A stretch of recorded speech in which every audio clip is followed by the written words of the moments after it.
Salut à tous, ici Sébastien, auteur du blog louerencourtedurée.fr et spécialiste de la location courte durée.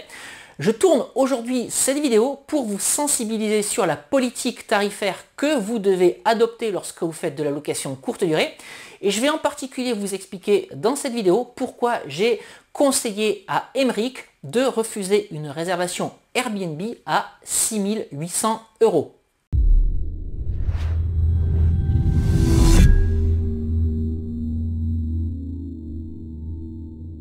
Alors pour la petite histoire, Emeric, c'est une personne que j'ai accompagnée dans la réalisation de son projet immobilier dédié à la location courte durée. J'ai d'ailleurs tourné 2 vidéos avec Emeric que vous pouvez retrouver en cliquant sur le petit i qui apparaît en haut à droite de la fenêtre de cette vidéo. Donc Emeric a réalisé son premier projet immobilier dédié à la location courte durée. L'appart, il est sexy, il est magnifique et donc très rapidement, il a obtenu ses premières locations. Alors comment est-ce qu'il faut faire pour obtenir ces premières locations? C'est tout simplement d'avoir dans un premier temps une politique de prix assez agressive de façon à être bien référencé dans les résultats de recherche et surtout pour obtenir les premiers bons commentaires. Et puis dès l'instant où la machine est lancée, dès l'instant où vous avez de la visibilité sur votre calendrier, dès l'instant où vous avez recueilli vos premiers commentaires, l'objectif c'est quand même de remonter les prix parce qu'on fait de la location courte durée quand même pour gagner de l'argent. Donc sur la mise en place de son appartement,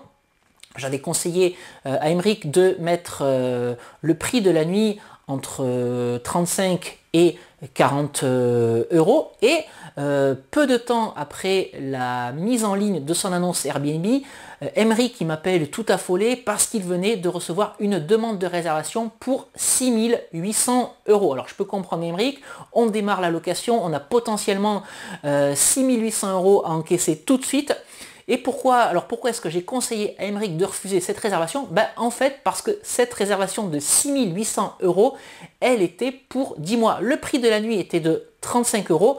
Par contre, avec les pourcentages de réduction qu'Emeric avait appliqués au mois, on se retrouvait avec 6 800 € pour 10 mois de location. Donc je vous laisse faire le calcul, 10 mois de location ça fait à peu près 300 nuits, vous divisez 6 800 par 300, on a le prix de la nuit à 22 €. Donc 22 € c'est pas possible pour faire de la location courte durée. Si vous faites 6 800 divisé par 10 pour 10 mois de location, ça fait le prix au mois à 680 €, alors que la moyenne de cet appartement en vitesse de croisière, elle est plutôt estimée à 1500 € par mois. Ce qui fait que pour 10 mois, Emeric, il est censé toucher 15 000 € de loyer, 15 000 € de chiffre d'affaires, là où on lui en proposait uniquement 6 800. Donc bien entendu que j'ai conseillé à Emeric de refuser cette réservation parce qu'il est capable de faire beaucoup plus de chiffres, beaucoup plus de loyers, beaucoup plus de chiffre d'affaires avec cet appartement au moment où il sera en vitesse de croisière et il aura positionné les tarifs adéquats, les tarifs normaux. Donc c'est ce que je veux vous dire aujourd'hui dans cette vidéo. Lorsque vous démarrez une activité de location courte durée, ça peut aller très très vite.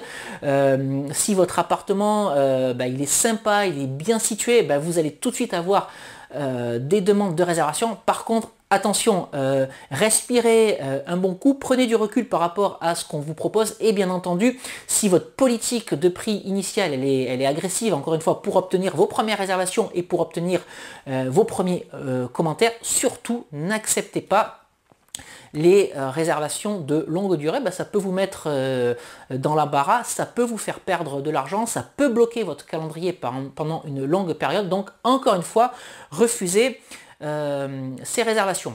Alors ce que je voulais également dire dans cette vidéo, c'est qu'il faut faire attention à plusieurs choses lorsque vous démarrez votre activité de location courte durée.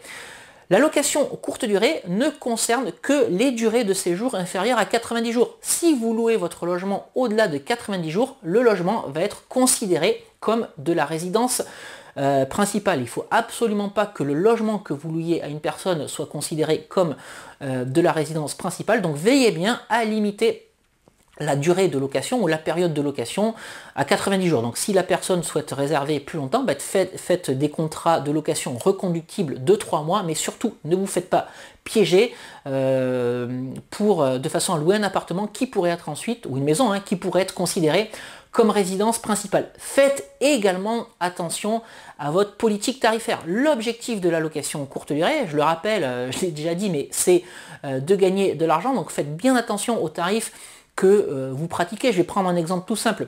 Si l'appartement que vous proposez à la location courte durée se louerait 700 € en location meublée normale, si vous mettez le prix de la nuit à 20 €, donc 20 x 30 pour 30 jours dans le mois, ça vous fait un loyer en location courte durée à 600 €. Donc c'est pas possible que le loyer de la location courte durée soit inférieur au loyer de la location meublé normal. L'objectif, c'est d'avoir un loyer supérieur lorsqu'on fait de la location courte durée. Donc soyez vraiment bien vigilant lorsque vous vous lancez dans votre activité de location courte durée.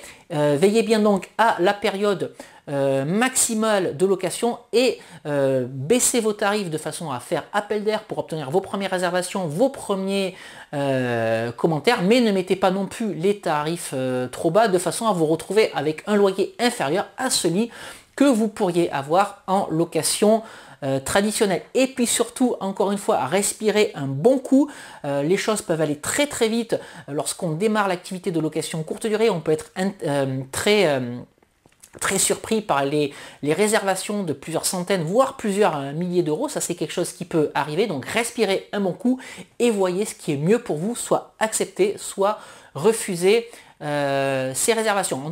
Donc encore une fois, voilà pourquoi j'ai conseillé à Aymeric de refuser cette réservation à 6 800 € lorsqu'il est capable de faire pour la même période 15 000 € de chiffre d'affaires, donc 55% de plus de chiffre d'affaires.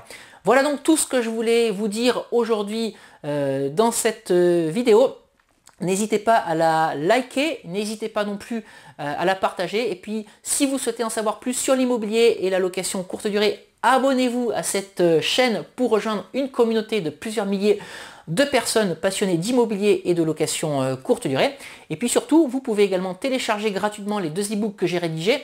Convaincre la banque, mode d'emploi et doubler son salaire avec la location courte durée. Vous avez les liens de téléchargement de ces 2 e-books sur le petit i qui va apparaître en haut à droite de la fenêtre de cette vidéo.